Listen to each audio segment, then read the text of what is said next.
Well, come on in, friend. The coffee's hot and the stories are older than the hills themselves. Before the mountains rose and the rivers carved their paths, before spirits wandered in the deep woods or ancient gods whispered their names, the Word was. Older than stone, older than time, he breathed life into the dust and holds all things together still. Pull up a chair, pour you a cup, and settle in. This is Fresh Ground Theology. Welcome back to Fresh Ground Theology. Today we continue our discussion on the Eucharist.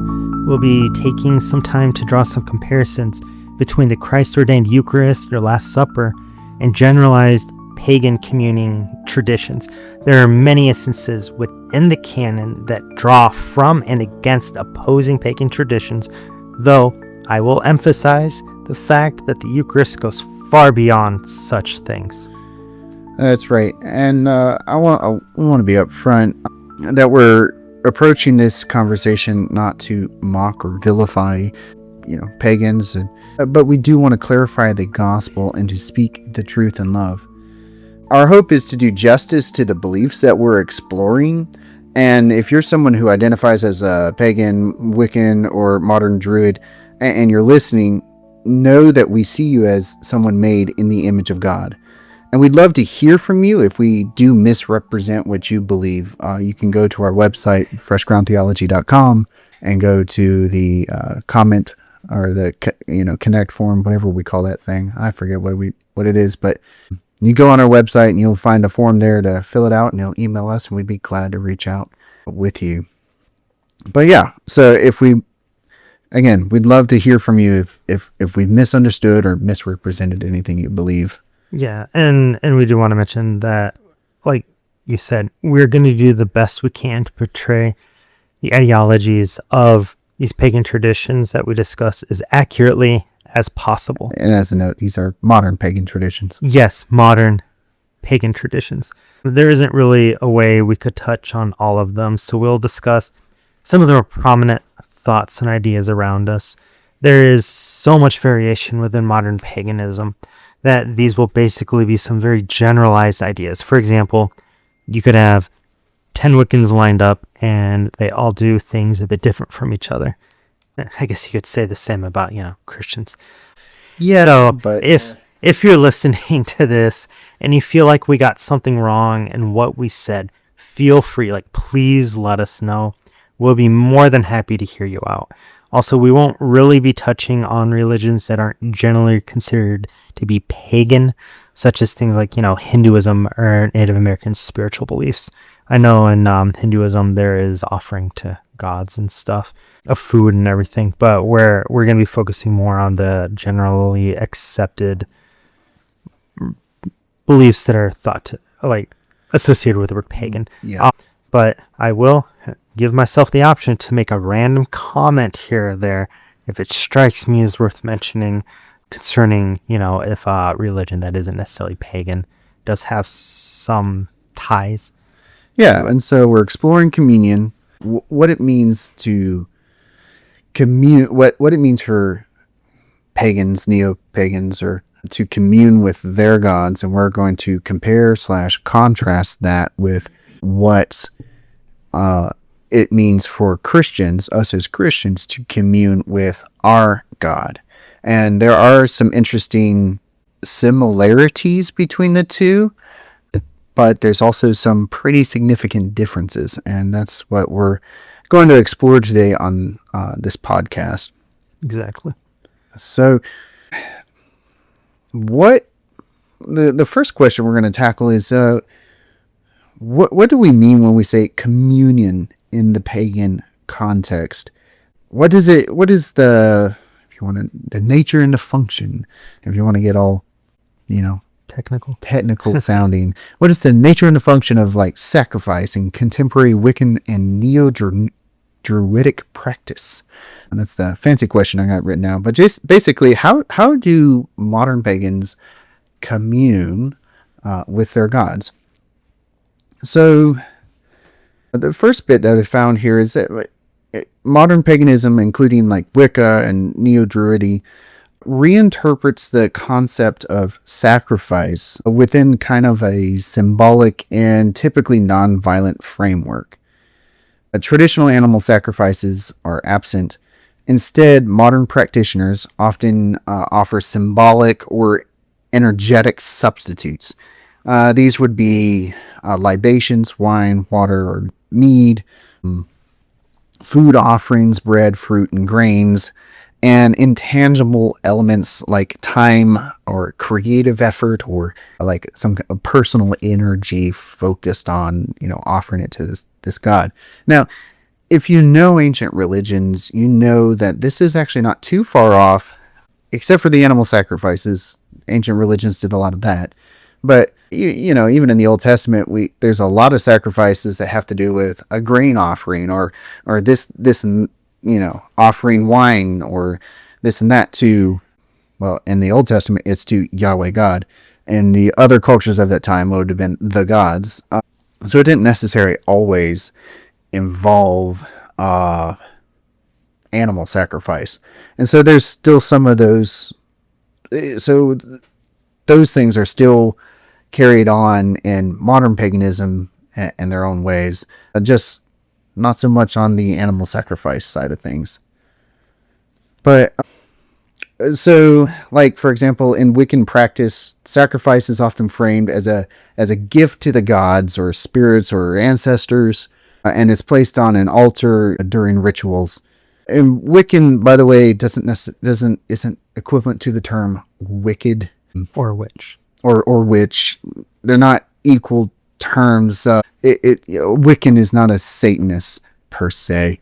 It's as far as a Wiccan is concerned, they're happy to let us keep Satan in our belief system. Yeah, from ones that I've talked to, just like straight up paganism. I know that there's some it's that more of a spiritual, spiritual, like as well, like a nature-y type of worship, not Satanist. So yeah, for those who don't know, Wiccan.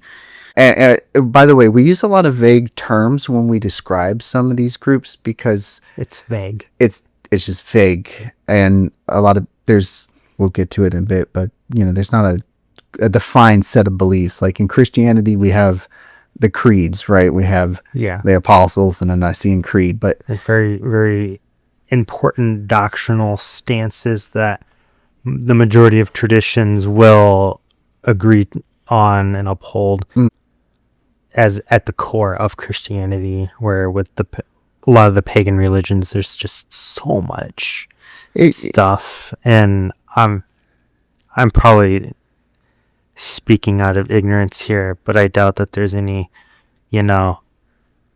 like large groups or,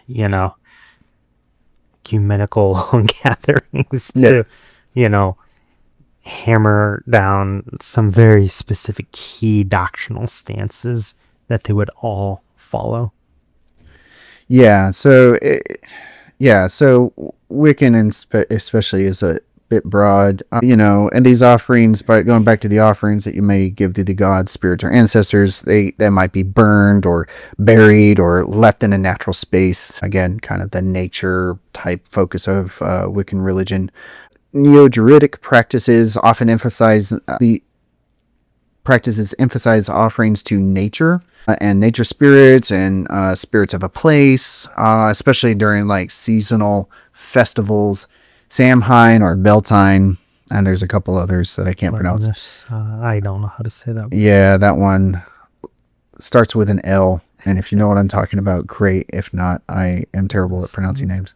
And a lot of times they're trying to reconstruct Celtic or Celtic traditions. And so,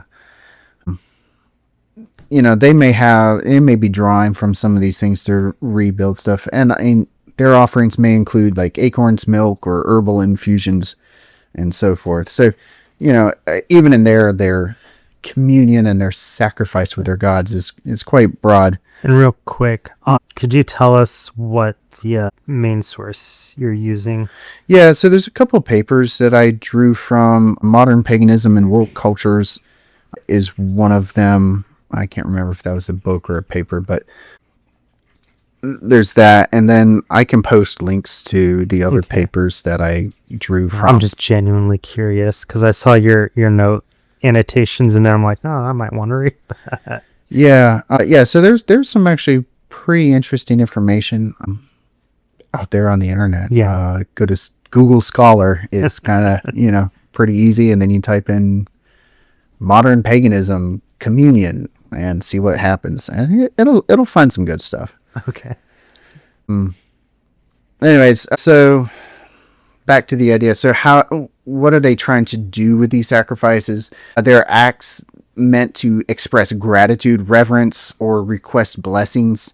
Unlike ancient systems, these offerings are not believed to sustain the gods, but to establish kind of a spiritual reciprocity back and forth there. Yeah. Some practitioners use daily or weekly devotional offerings as a part of maintaining ongoing relationships or with specific deities or forces. Yeah. So I know someone who identifies as a druid. I am going to keep them anonymous for their privacy. There's weird people out there that would probably be like, oh, I'm going to bother that person. So that's why I'm going to be like super generalized here. So I asked them about some things that we're kind of covering in this episode. And what I was told generally pretty much matches a lot of what you've already said to this point, with like motivations being to seek knowledge or guidance, strength to go along one's path, as well as praising and paying homage. I was told that a lot of these rituals of communion should never be done out of fear of punishment in order to placate or appease the deity, not out of fear, but more of out of a desire for communion. A lot of times these rituals of communion are, it seems like, that done through like activities associated with the deity as a means to grow closer, and in addition to, meditating or praying at their altar. There are times as well at like holidays. I know you've mentioned like some food items and stuff. From what this individual told me, like food seems, from my understanding of the explanation, to be used a lot during the holiday celebrations when it would typically be consumed. Some individuals would potentially leave a remnant of it in nature. Yeah. With a clarification or something. Safe for the local animals to consume. They don't want to poison the animals nearby. Yeah. But I just thought it was interesting that the information you were coming across is matching with what I was told. So that was reassuring. Yeah. So it's all about,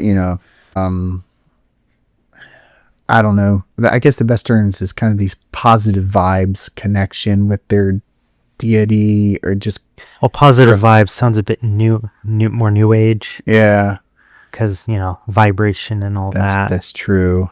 It seems like there's, from what I can tell with modern paganism, generally these deities would be viewed as benevolent as opposed to malevolent. They're good things. They're things that will not kill you if you sacrifice the thing just a little wrong.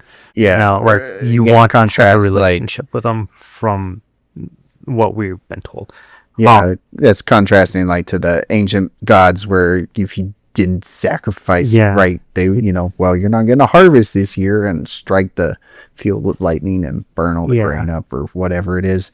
But it's still interesting that it's still kind of this reciprocal. Again, they're building a relationship with God. They're communing with their God or spirit. On a side note, a lot of these kind of concepts of the very open-ended, not one main ideology per se, does have a very postmodernist feel to it. This is just off the top of my head. I have nothing to know where to go with this other than just an interesting thought. I might look into that. Yeah. And if there is actually any correlation between those two. Yeah, I feel like, there is a big contrast between, at least this section of paganism, like, and ancient paganism, where ancient paganism seemed a lot more about, I don't know, control and power, and actually worshiping this powerful deity who would help you go to war vibes. Yeah. Versus and it was more nationally based or regionally based, versus modern paganism, which seems to be more personally based, like it's you and your deity or whatever it is. Yeah. Which I thought was interesting. And so it's you, it's about you giving something, it's about you giving something to your God and trying to build this and bring them into a relationship. But yeah, but going back to the kind of theme, at least in modern pagan sacrifices as it exists kind of right now, at least in these specific groups that we're looking at. Yeah, these specific groups that we're kind of looking at, there's no blood sacrifice, even though other groups may do it today, but these groups, there's no blood sacrifices, there's no appeasing the wrath of an angry God or something like that. Yeah. And so I think that contrasts a lot with Christianity, where our communion with God, even though communion per se isn't, I don't believe, it's not a re-sacrifice of Christ or a representation of it. There is blood in our communion with Christ. We have to have Christ's blood to be able to commune with him. And so in contrast, we even though we don't actively offer sacrifices today, it's still based on a blood sacrifice, that is the blood sacrifice of Christ. I totally lost track of where you were and where I was. Here, just need it real quick. Oh, sorry. All right. So that kind of covers, how they view sacrifices and communion with their God, how they do it, and how they do the sacrifices and draw closer to their gods. So what's the second question? So yeah, second question is how does intention and how does ritual design function as substitutes for material sacrifices? So one thing I've found is, like, in the ancient world, you had to actually kind of almost a pretty typical way to sacrifice. If you had a temple, you had where the people could come, and then there's where the priest could go, and then there's where the God was himself. And so it's pretty stable, or pretty, I don't know, if you walked into any town in the Roman Empire, you can expect this kind of a setup. But one thing I found interesting is how modern pagans have really redefined sacrifice. There's no altar soaked in blood.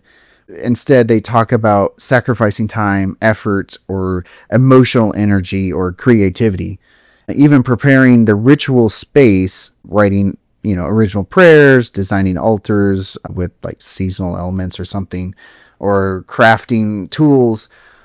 All that is understood as forms of offering. So it's not just the thing you offer, but like the whole thing that you're setting up. Yeah. And modern pagans commonly describe the effectiveness of the ritual not in terms of what is sacrificed, but the intention, the heart behind it, if you would, what you're bringing inside. So it's, we get the idea that ancient pagans, would bring the thing, and whether or not they actually really cared about it, they just did it to appease the gods, versus modern pagans shift towards, what's going on inside of you and what the intention that you're bringing to it.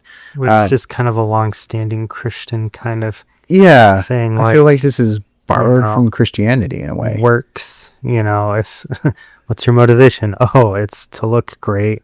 Well, that doesn't count. Yeah, which is kind of ironic, in a sense. And so sacrifice is kind of conceptualized as focusing on of willpower. It's a focus of willpower or mindfulness or personal energy during ritual performance.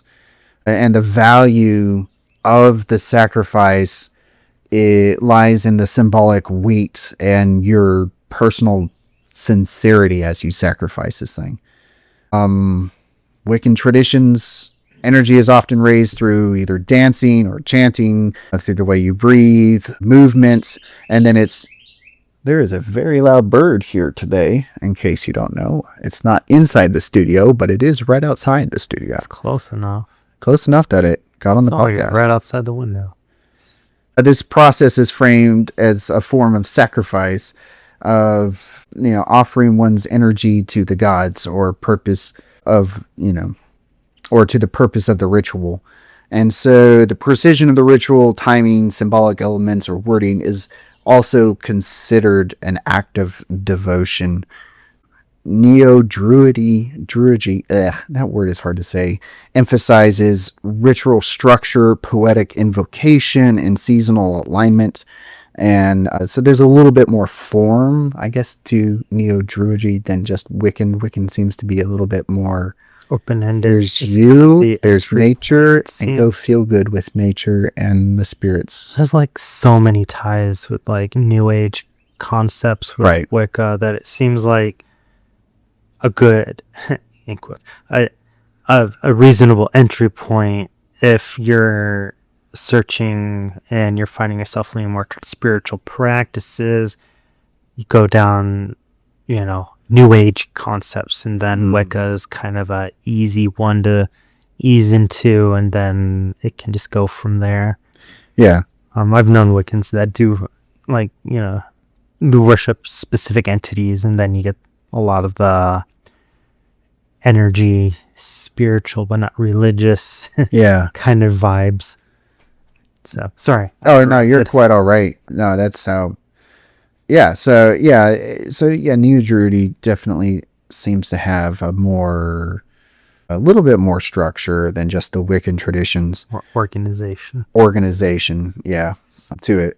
And, so in its practitioners craft personalized rites, sometimes including these original prayer or odes, even the labor and the intentionality behind preparing things again is viewed as an offering, and so forth. So, and then rather through a communion with their deity through a shared meal, communion often occurs through shared resonance, an internal or emotional sense of connection with the divine or natural world, often reported as an altered state or inner clarity or some kind of symbolic confirmation during a particular ritual.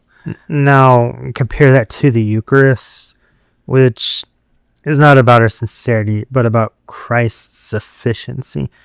It's not going to be about what we give, but about what we receive. In communion, we don't raise energy toward God, we receive grace from God. Not because we deserve it, or because we've sacrificed enough, or we did the ritual just right, but because He did it. Right, which that's why, in communion, it is about, you having faith in God, and you receive the benefits of communion through faith. But it's not about you, doing all sorts of crazy stuff, dancing just so that God has grace on you. It's like, God has grace on you. Yeah. And you receive it through faith. You commune with God, and he bestows his presence upon you through faith, and through grace from him. It's a gift of God.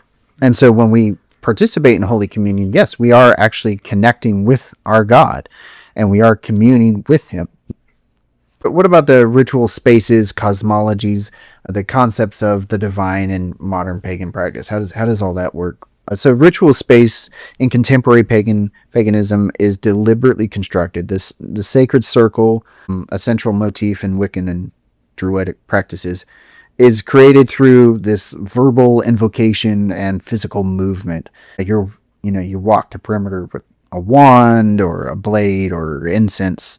And then the space is considered between worlds, kind of a portal, if you would, a temporary temple wherein the interactions with the spiritual entities may occur. Altars are often arranged with symbolic representations like seasonal fruits, candles, deity statues, crystals, natural elements, anything that if you walked into a New Age shop that you would probably see, plus a few little odds and ends. These physical items act as a focal point for spiritual engagement, and in many cases, offerings are left on the altar or returned to nature after ritual completion. The setup of the space is integral to the ritual experience and embodies a form of sacrifice through preparation and aesthetic investment. So even the setting this up is considered a sacred moment and a sacrifice to the deity, as we've discussed. There are some ties to Christianity even in that. Let's look at Orthodox prayer rope. Yeah. Making the prayer rope correctly necessitates every knot being tied on it while praying the Jesus prayer. Right. If I'm wrong on that, correct me to the audience or Nate. No. But that's my understanding of making one, because I looked it up because I thought, oh, that'd be cool to make. Like, okay, yeah, I can pray each knot. Then I saw how the knot was done, and I was like, no, I'll just buy one.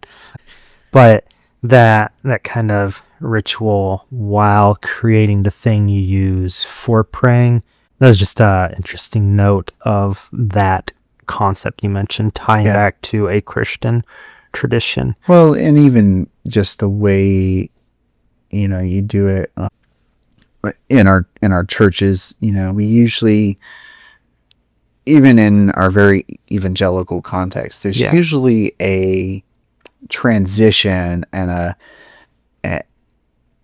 a mood change, if you would, as we solemnly come together to do this. Solemn, not to mean joyless. It is a very joyful occasion, but it is a very serious one too. Not one to be taken lightly. I mean, if we were to draw exact parallels, it would be the person whoever fills up all those little tiny cups that we have in our Baptist churches. It'd be that person, as they're doing it, praying and, asking God to come and commune with us as we partake of this later, would be a parallel between the two. Anyways, so modern pagans generally view divinity as eminent and plural. So they're nearby, they're here, and there's a lot of them. Deities are invoked not as omnipotent rulers, but more forces of nature, archetypal. There's some interesting psychologies in that, intelligences or spiritual allies. For example, there's Brigid and Hecate and Cernunnos. I'm terrible at names, in case you can't tell. And they're approached for inspiration, transformation, guidance, and not really so much domination. Again, it's not so much. Modern paganism isn't about conquering worlds. Yeah. Not to say it won't be that way someday, but today it's not really about any of that. So you mentioned Brigid. Yeah. So interesting that you did mention that, because when you wrote your outline, you didn't know this part, but the individual, the druid that I know, they worship Brigid. That's the goddess that they're devoted to. And, Brigid is represents, hearth and home or smithing and the arts. So when a person I know wants to commune with Brigid, occasionally meditating at the altar, but more regularly the bonding or communing is via crafting and the arts and using those creative gifts, and that which goes along with a lot of what you mentioned. Another interesting note, Brigid apparently is a 3-person deity, or some variant of a trinity, which would be interesting to explore at another time and traditions within non-Christian religions that have similar concepts. Yeah, and we're talking about this a little bit beforehand. It's like, were these ideas developed after, Christ came and, we understood the Trinity, and then some of these pagan concepts were like, oh, we're borrowing that too. Or is it modalism? Yeah. Or any of the other Christological fallacies? Is it any one of these? Schism all the way. Yeah, for sure. So yeah, it is interesting, like, and the fact that, using your arts and creative gifts to commune with your God.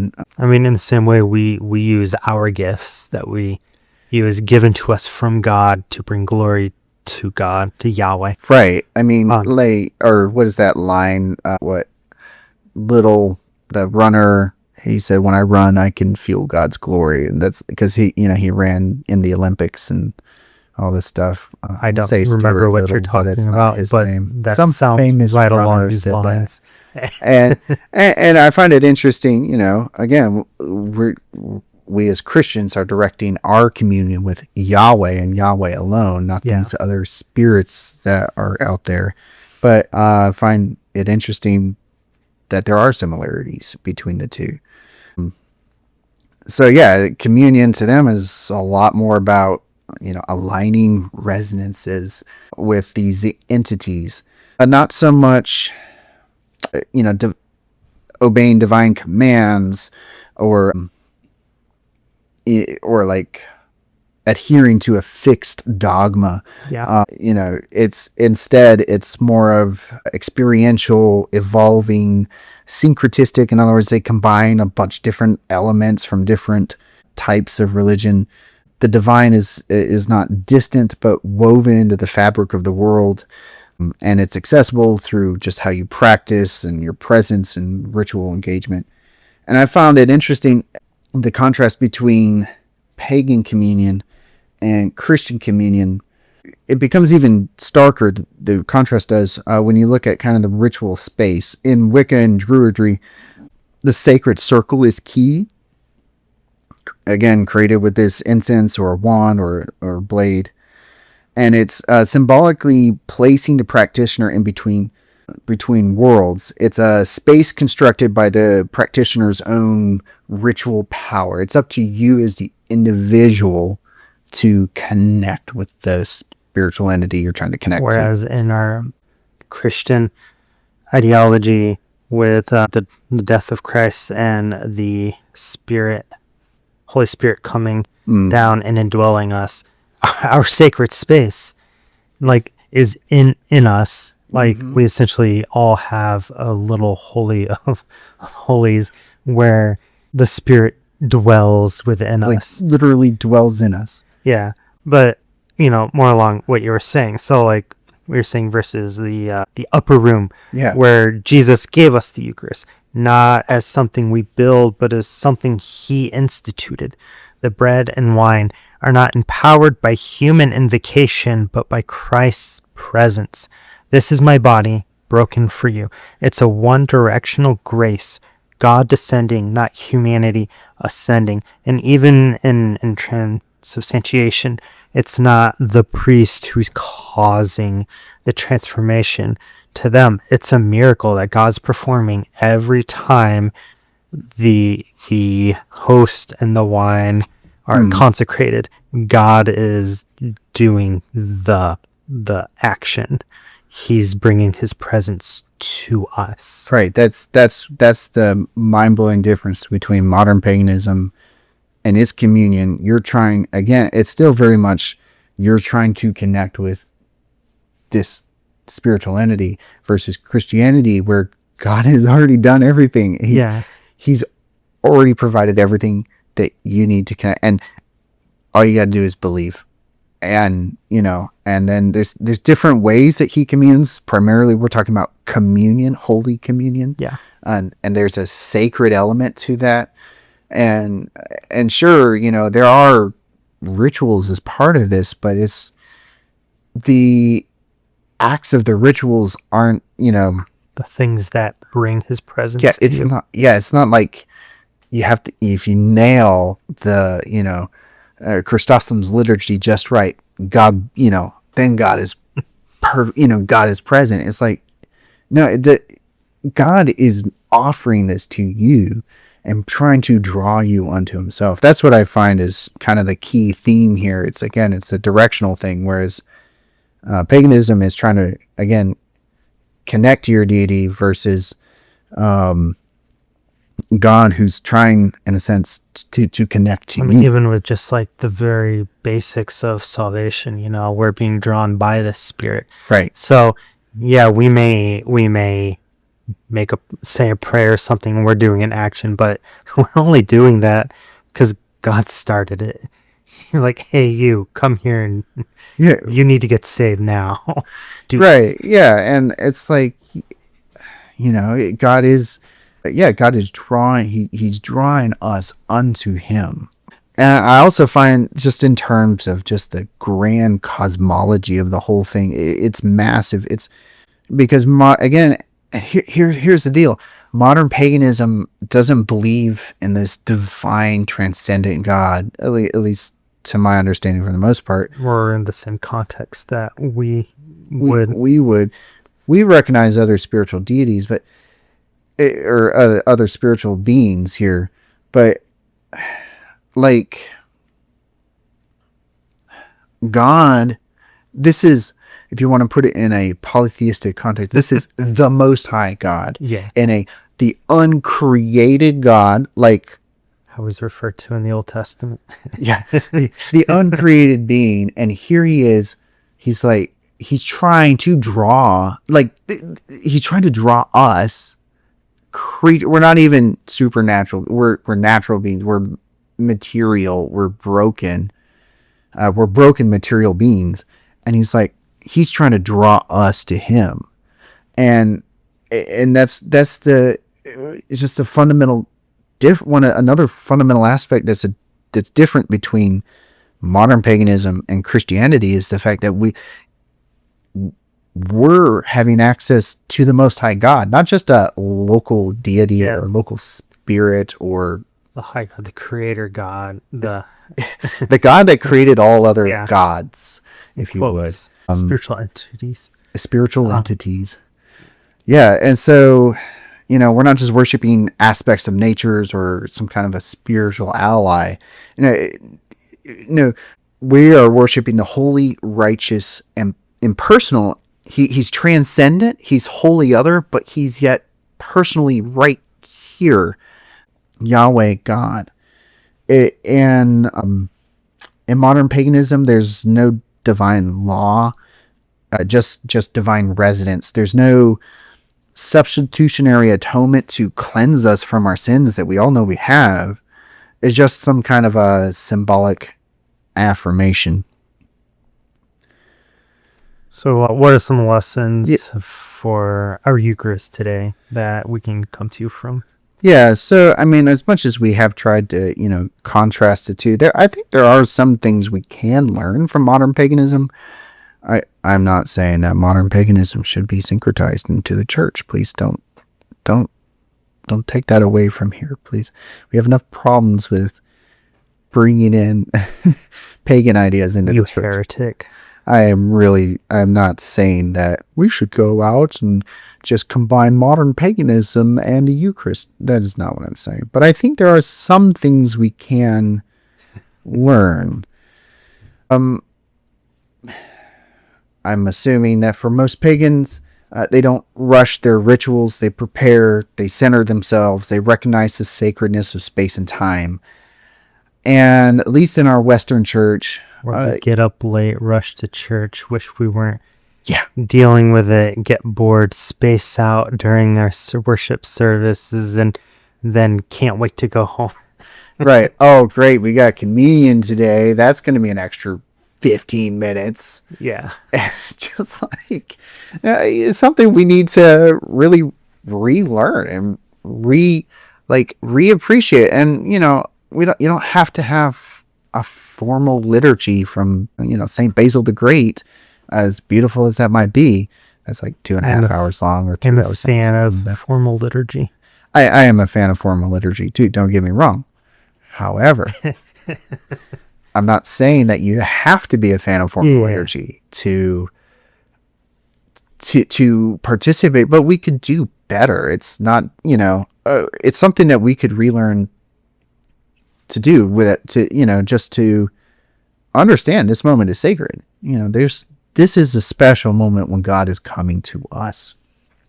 So I think that's something we both agree on. Yeah. So, how many times do we take communion as an afterthought?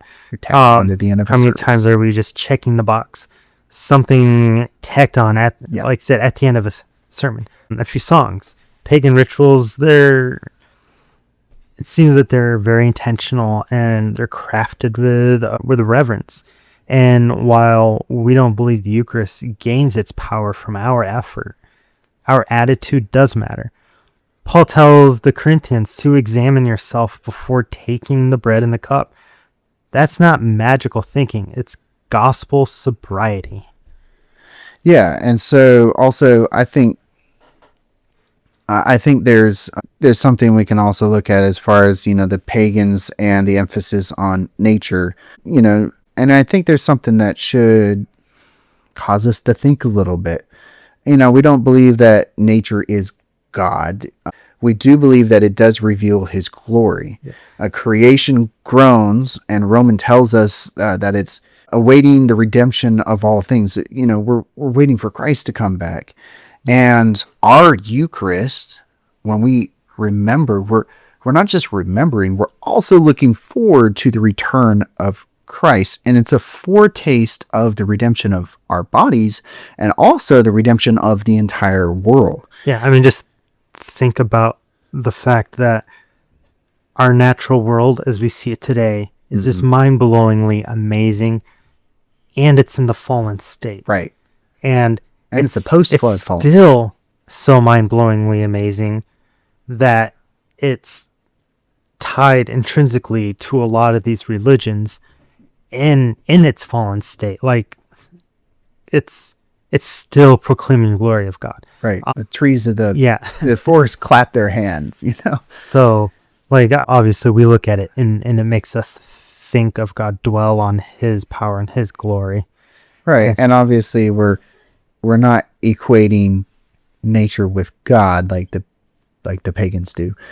Or pantheists. Or, or there's not even like a spiritual layer above nature that we're connecting to. No, it is a creation, but it does sing the praises of God. I think that's something we can also learn in our churches. Again, just an appreciation for nature and what it is in the context of it being it's being part of God's good creation. Yeah. So,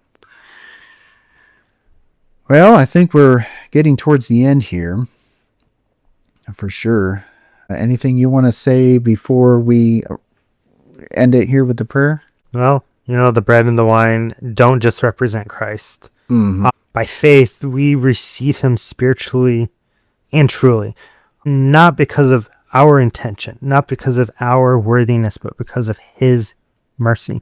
So if you're listening and you found meaning in rituals, connection to sacred spaces, beauty in nature, that longing is real, but it finds its fulfillment not in the circle, but in the cross, not in energy raised, but in blood poured out. Jesus said, "This is my body given for you." Yeah, and whether you've been in church your whole life or you've wandered far away, the invitation is still there to take, eat. This is my body. And the truest communion is not with a force or a spiritual being or with nature. True communion is with the risen Christ. All right. Well, I think we should close on that. Yeah. So thanks for listening to another episode, and we'll look forward to our next rabbit trails and monologuing more about the Eucharist. But let's go ahead and close in prayer, and we'll be done for today. So in the name of Father, Son, and Holy Spirit. Amen. Our Father, who art in heaven, hallowed be thy name. Thy kingdom come, thy will be done on earth as it is in heaven. Give us this day our daily bread, and forgive us our trespasses as we forgive those who trespass against us. Lead us not into temptation, but deliver us from evil. For thine is the kingdom, the power, and the glory, forever and ever. Amen. Yahweh will bless you and keep you. Yahweh will make shine his face on you and be gracious to you. Yahweh will lift up his face upon you, and he will give you peace. Amen. Thanks for See you listening. next time. Special thanks to Universe Field for today's music on the podcast. If you'd like to contact us, you can go to freshgroundtheology.com and leave us a comment there on our Contact Us page. If you wouldn't mind, leave us a review and rate us. Apple and Spotify, get our ratings up there if you like today's show, or if you like our show in general. We look forward to hearing from you. Thank you.